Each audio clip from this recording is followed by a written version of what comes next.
Hi everybody, it's Tracy here, and I will share with you my latest creation.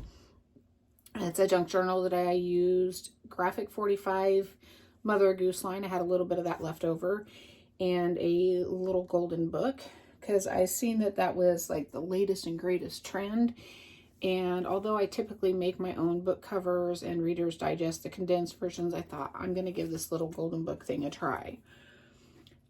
It will post down below a link to the video that shows you how to take them apart properly so you don't ruin the pages in case if you want to use them, and that you still have the gold on the spine, because I feel like although the ones that they don't have it on there, they're great looking journals, it takes away from the fact that it's a little golden book. So I'm glad that I found this video. It's probably about a 45-minute video, but she's very detailed and thorough, and she has some great tips and tricks and just awesome work. So first off, you can see on the spine here, I used some baker's twine. I think it's from the Dollar Tree, because I have a lot of it. A couple of years ago, they had all these colors, and of course I had to grab one of each. And then I have a Tim Holtz bulb pin on here with a little book ring, I think is what it's called. I'm not sure. And then some of the lace that I used throughout the book for my little tassel. And I only put that on there because the way that I put this fabric on here, it wasn't the right color on the outside of the spine. I didn't feel for myself. So it is a 2-inch spine, which again in that video she'll show you how to create your spine. And then on the back, it's just the regular book. And so I think on my next one, I'm going to use Brad's here. She put the eyelets on there just to kind of help reinforce it, make it stronger, and also make it a little decorative. And then I put them on as a closure because she's kind of a thick girl, even though I didn't add much to it. I did keep the story in here, however, as well. So on the closure, I also took some of the Graphic 45 embellishments and just glued those on to the ends of the baker's twine. And it's also on my signature ties as well. This probably took me less than a week to create because I was just like really excited to make this book. And I have probably about 20 more little golden books to do if I want to. Okay, so we open it up here, excuse me, on the front cover. Like I said, I used some of the Graphic 45 paper line, and I also had the 12 by 12. I had all three sizes, 8 by 8 and 6 by 6. This was just pieces left over from when I did my daughter's baby book for my grandson, who is now 6. Put a little bit of bias tape here and just a little tuck there. And then I put some of this lace here. I picked this up a couple months ago at a thrift shop or something. And you can see that there's a little punch there. Put some more of the Graphic 45. And then this is what I wanted on the outside, but the way that I cut it, it wasn't in the right placement. There's a little doily, and then some of my coffee stained music sheets, and there's some of that lace that's on the front cover. Now right here, there was like a little tear in the book. There was a big chunk out of it, and so I wasn't sure what to put there because I wanted to use the story. So I just put one of the stamps there. And there's some more of that beautiful lace. Actually, I don't think I used that on the outside. And then I put another little stamped image there. So it kind of feels like it's meant to be. More of the Graphic 45 paper. And then over here is just a little tuck spot, or a pocket rather. And a little pull-out tag. And this is here. It's hard to tell, but it is green. It's some Koolaid dyed paper, which I have a tutorial for that if you want to learn how to do that. It's pretty fun and inexpensive. There's a little flip up here and just some more bias tape. And then this lace was supposed to be like that wavy lace, but I fought with it and didn't let it win. Over here, I just did a little tuck spot with a paper clip, and then some of the pieces from the Graphic 45. I backed them on there so that you could put a picture on there or something. And it's on just a coffee dyed ledger paper. Some little chipboard piece here, and then these buttons.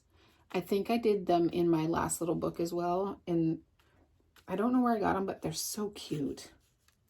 You know, some of these stories I've never even heard of either. Then over here, just some more of that ephemera, and then this was one of my coffee dyed papers I tried to do, following DearJulieJulie's tips, but I didn't do it correctly. I mean, you can still see it. And then this here, this is the center of my first signature. And in case you didn't know, the little golden books have 2 signatures in them. So that was kind of cool. So there's the center of my signature. And I just fussy cut out the little pieces of the Mother Goose because I thought it worked great with that. And a little belly band over here with a pull out. And I still have some of this paper line left over of the Graphic 45. Still have some stitching issues because my chipboard center spine is kind of thick and I don't have the right tool, but I made it work. Some more of the little Graphic 45.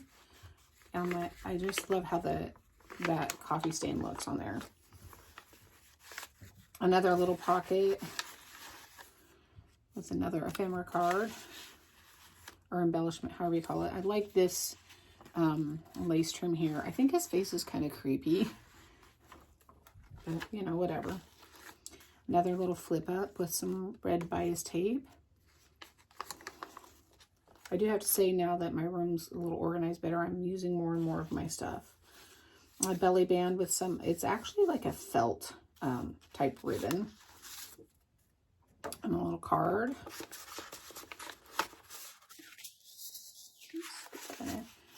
and then the rest of the last page, or no, it's not quite, but the Graphic 45. And so then I had to carry on with that little stamped image there, and I did it on the other side as well, and a little tuck spot here. Just put it on some solid colored cardstock. And that doily again. Some of these doilies I had to poke the little holes out. And then on the center, you could see my pen marking, so I just put a strip of the Graphic 45 on there. This one flips down. And this one is also Koolaid dyed. It came out more vibrant than the green one. And then some more pockets here with a couple little pullouts. And there's an itty bitty one there.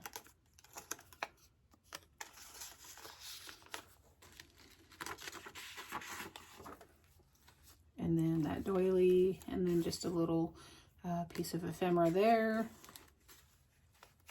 Another little tuck spot. And the music sheet. And I just think it's so cool because the stories are still in there. Like, I'm going to try and keep that with all of my little books. This page came out a little bit better with that coffee dyed. Little chipboard with that awesome flowers. I really wish I knew where I got those at. And another belly band, the center of my second signature.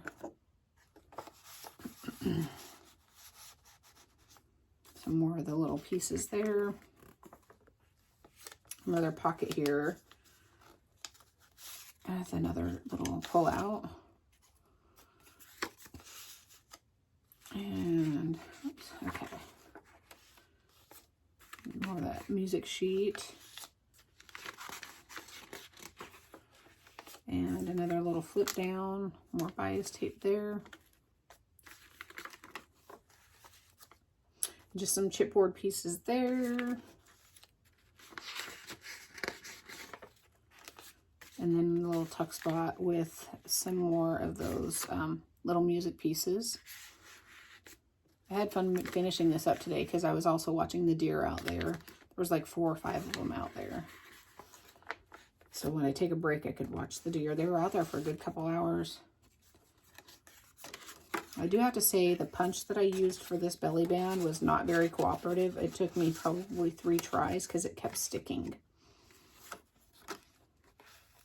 And then the back inside cover with more of the graphic 45 here. And then you can still see kind of the golden book there as well.